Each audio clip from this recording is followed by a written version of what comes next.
comme on a 5 à 10 minutes à vous présenter les avantages du BI, ce n'est pas assez. Alors je vous encourage à venir ce soir à la présentation que Mme Kignax va mentionner. Mais je voulais juste vous poser quelques questions, comme vous êtes en 10e année et le cours de pré-IB commence le semestre prochain. Alors, qui est certain qu'il veut faire le BI? Okay. Qui est on the fence? Pas sûr. Et qui est certain qu'ils ne veulent pas faire le BI? Okay. Alors, pour ceux et celles qui sont certains ou certaines, pourquoi est-ce que vous voulez le faire? C'est comme Évangeline a dit, j'aurais comme un head start et comme moi j'aime beaucoup les sciences, alors je veux comme savoir plus et comme j'aime l'idée qu'il y a comme un curriculum standard international pour que je peux me plus comparer à d'autres personnes. Mais c'est une très bonne réponse. Et la raison pour laquelle je vous demande, c'est parce que je veux identifier si vous avez des idées qui ne sont pas correctes du BI. Comme si tu penses que le BI va automatiquement te rentrer à une université, ce n'est pas vrai. Ça ne te donne pas un avantage absolu sur toutes les universités, mais il y a beaucoup d'avantages. Alors, pour ceux et celles qui ont dit que vous n'êtes pas très sûr si vous voulez le faire ou non, pourquoi? Qu'est-ce qui vous restreint de prendre cette décision? Allez-y les garçons, il n'y a pas de mauvaise réponse. Hugo, qu'est-ce que tu dirais? C'est juste parce que j'aime vraiment les sciences, je veux m'approfondir dans les sciences. Et qu'est-ce qui te limite de faire le BI? Qu'est-ce que tu trouves être une mauvaise dimension du BI? On dirait que c'est plus dur que l'école normale. Okay. Alors, tu as raison que le BI a une spécialisation sur les sciences. Je ne suis pas dans un programme de sciences, mais je pense que ceux et celles qui m'ont montré, il est dans un programme de biologie. Mais pour moi, j'ai fait biologie et chimie au BI, et puis j'ai fait le cours de physique dans le programme d'Ontario pendant l'été, et je n'ai même pas rentré dans les sciences, mais anyway. Je trouve que le BI vous introduit vraiment à l'idée de recherche scientifique, et il y a beaucoup de ce que je sais, des personnes qui sont rentrées dans les sciences après le BI, ils me disent qu'en première année, comme Évangeline l'a dit, beaucoup de choses que vous allez voir sont comme de la révision du BI. Et par rapport à la difficulté des travaux, bien sûr, ça va être un niveau entre la 10e et la 11e, le niveau va être assez différent. Ça prend un peu une petite transition, mais on s'ajuste assez rapidement après 1 mois, 2 mois dans le BI.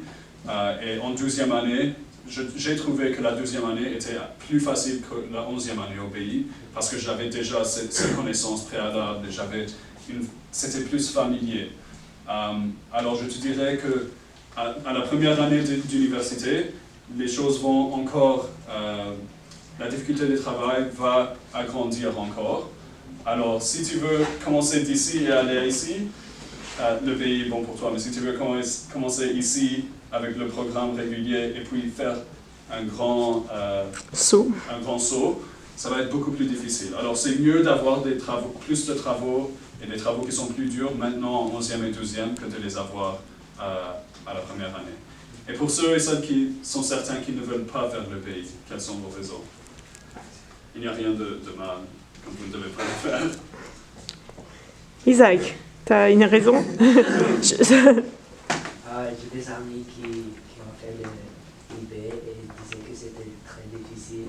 Et comme leurs amis, et comme leur relation avec comme les amis ici, ils étaient comme coupés. Et comme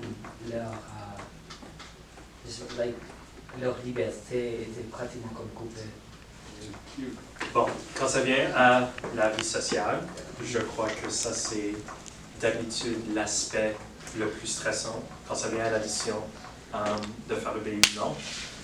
Et moi j'avais cette même peur que toutes mes relations d'amis vont être coupées, et des fois ça se passe, je dois l'avouer. Mais par contre, le BI, c'est vraiment un programme où ça t'enseigne comment gérer ton temps.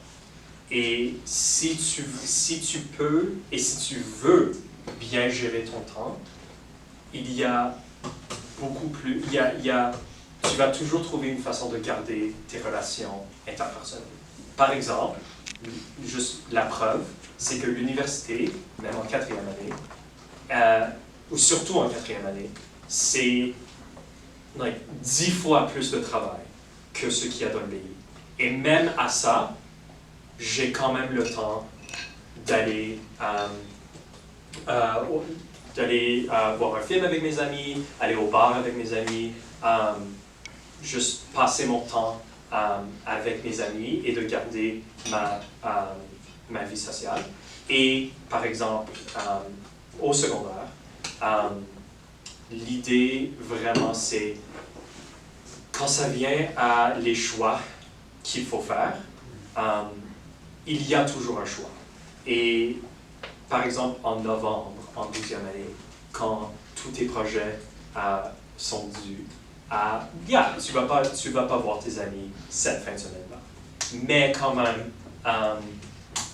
tu vas toujours trouver une façon de perdre son temps et de s'amuser, parce qu'il y a toujours du temps pour perdre et de s'amuser.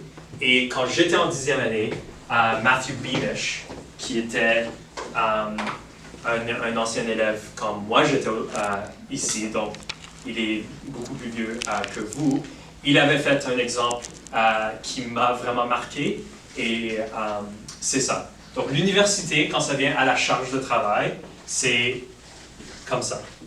Tu vas trouver des temps où c'est super, super chargé, et tu peux pas dormir, et tu es stressé, et c'est comme trop. Et il y a aussi du temps où littéralement tu n'as rien à faire. Bon, dans ces temps-là, commence tes travaux, mais quand même, il semble comme tu n'as vraiment rien à faire. Le BI, c'est plus comme ça.